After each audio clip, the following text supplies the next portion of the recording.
Hello friends, कैसे हो आप सब। मैं मीनाक्षी गुप्ता आप सभी का मेरे यूट्यूब चैनल पर स्वागत करती हूँ।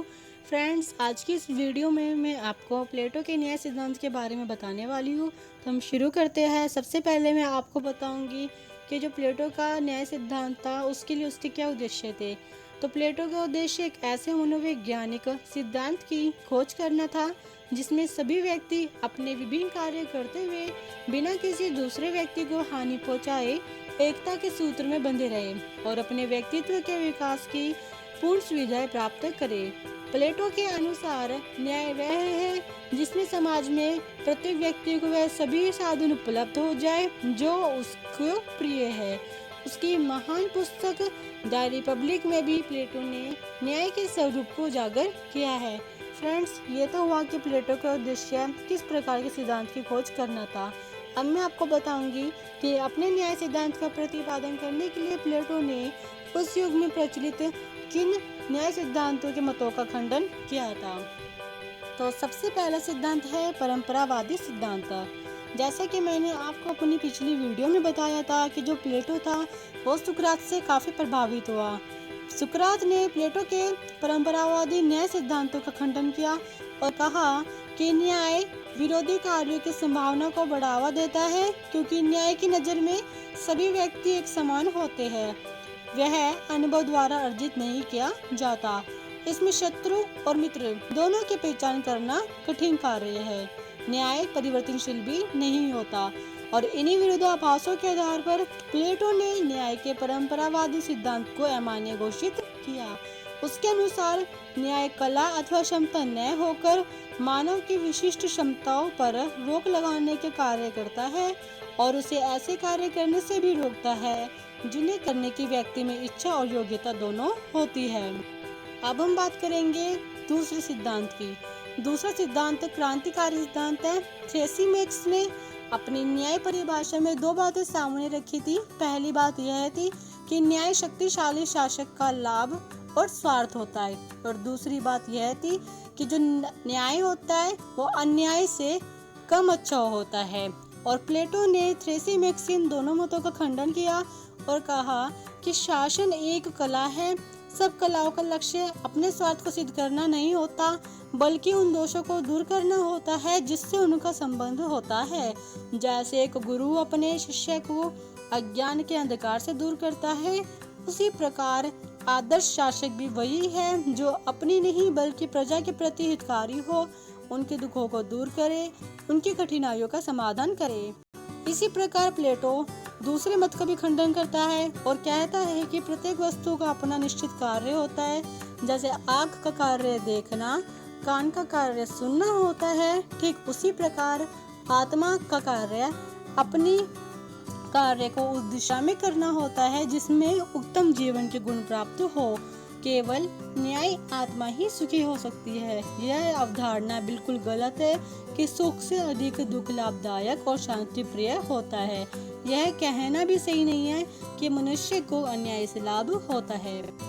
अब हम बात करेंगे तीसरे सिद्धांत की। तीसरा सिद्धांत व्यवहारवादी सिद्धांत है। न्याय के व्यवहारवादी सिद्धांत की धारणा ग्लोकन की है, जिसके अनुसार न्याय डर को पैदा करता है जिससे कमजोर लोगों में अन्याय के प्रति ठहराव पैदा होता है। न्याय वास्तविक अच्छाई के रूप में लोगों द्वारा पसंद नहीं किया जाता बल्कि ऐसी वस्तु माना जाता है जिसकी मान्यता केवल और केवल अन्याय करने की क्षमता को कारण होती है।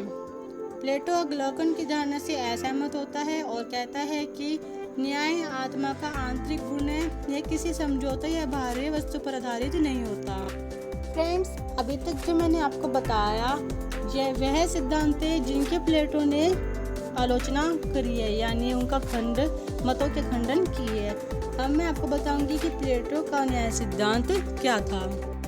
प्लेटो के अनुसार समाज के 3 वर्ग हैं। पहला उत्पादक, दूसरा सैनिक वर्ग और तीसरा शासक वर्ग। उत्पादक वर्ग वह वर्ग है जो वासना द्वारा संचालित व्यक्तियों का होगा। सैनिक वर्ग समाज की रक्षा करने वाले महान वीरों का। शासक वर्ग बुद्धि विवेक द्वारा संचालित लोगों का। प्लेटो के अनुसार न्याय के 2 रूप होते हैं, एक है सामाजिक न्याय और दूसरा है व्यक्तिक न्याय। सामाजिक न्याय समाज के विभिन्न अंगों से उनके कर्तव्यों का पालन कराते हुए उनमें एकता बनाए रखता है। और व्यक्तिक न्याय, इसका प्रयोजन आत्मा के तीनों तत्वों में साम्यावस्था, सामंजस्य और व्यवस्था बनाए रखना होता है। फ्रेंड्स, अब मैं आपको बताऊंगी प्लेटो के न्याय सिद्धांत की कुछ विशेषताएं। जिस प्रकार किसी न किसी सिद्धांत की कुछ विशेषताएं होती है, उसी प्रकार प्लेटो के न्याय सिद्धांत की भी कुछ विशेषताएं हैं। जिसमें पहली विशेषता यह है कि यह सिद्धांत आंतरिक है, मतलब इस सिद्धांत में व्यक्ति की आत्मा की प्रतिध्वनि देखने को मिलती है। दूसरी विशेषता इसकी यह है कि यह सिद्धांत दूसरे के कार्य में हस्तक्षेप नहीं करने की सीख देता है। इसकी तीसरी विशेषता विशिष्टीकरण का सिद्धांत है, जिसमें जिस कार्य को व्यक्ति करता है वह उसे ही करता रहे और उसके लिए वही न्याय है। चौथी विशेषता इसमें एकता का सिद्धांत है कि सभी व्यक्ति एक साथ मिलजुल कर रहे। और पांचवी विशेषता इसमें सामाजिक एकता है कि तीन सामाजिक वर्गों के मध्य एकता और सामंजस्य स्थापित रहे, क्योंकि तीनों वर्ग एक दूसरे से किसी न किसी रूप में जुड़े हुए हैं। फ्रेंड्स, अब मैं आपको प्लेटो के न्याय सिद्धांत की कुछ आलोचनाएं बताऊंगी। जिस प्रकार सभी सिद्धांतों की कुछ विशेषताएं होती है, उसी प्रकार कुछ विद्वानों के द्वारा सिद्धांतों की आलोचनाएं भी करी जाती है। उसी में से प्लेटो का भी सिद्धांत है। प्लेटो के न्याय सिद्धांत की कुछ आलोचनाएं हैं जो निम्न है। पहली आलोचना यह है कि यह समाज के विभाजन का सिद्धांत है, क्योंकि इसमें परस्पर लोगों के बीच में एक दूसरे के प्रति ईर्ष्या, द्वेष और संघर्ष की भावना पैदा होती है। इस सिद्धांत की दूसरी आलोचना यह है कि यह अधिकारों की उपेक्षा करता है, क्योंकि प्लेटो के न्याय सिद्धांत में कर्तव्यों को प्रधानता दी गई है, अधिकारों को नहीं, और हर व्यक्ति के अपने कुछ अधिकार होते हैं। इस सिद्धांत की तीसरी आलोचना यह है कि यह अव्यावहारिक है, यानी इस सिद्धांत में न्याय की जो कल्पना करी गई है वह अविश्वसनीय और अनैतिक है। इसकी चौथी आलोचना यह है कि यह वर्ग संघर्ष को बढ़ावा देता है, मतलब अब तीन वर्ग प्लेटो ने अपने समाज के बनाए हैं, जिसमें उत्पादक, सैनिक और शासक वर्ग है। यह बात जरूरी नहीं है कि कुछ विशेषता शासक वर्ग के व्यक्ति में है तो वो उत्पादक वर्ग के व्यक्ति में नहीं होगी, या फिर जो विशेषताएं शासक वर्ग के व्यक्ति में है वो सैनिक वर्ग के व्यक्ति में नहीं होगी।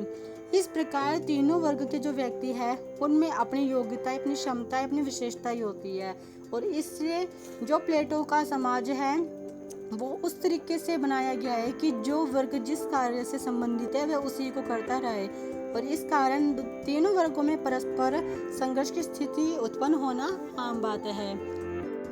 प्लेटो के न्याय सिद्धांत की सबसे बड़ी आलोचना यह की जाती है कि यह सिद्धांत अपूर्ण है, यानी इसमें अन्याय के प्रतिकार की कोई व्यवस्था करी ही नहीं गई है। जैसा कि भारतीय संविधान है या फिर आप किसी भी देश के संविधान को देख लो, हर किसी संविधान में अगर किसी के साथ अन्याय होता है तो अन्याय करने वाले व्यक्ति को दंड दिया जाता है।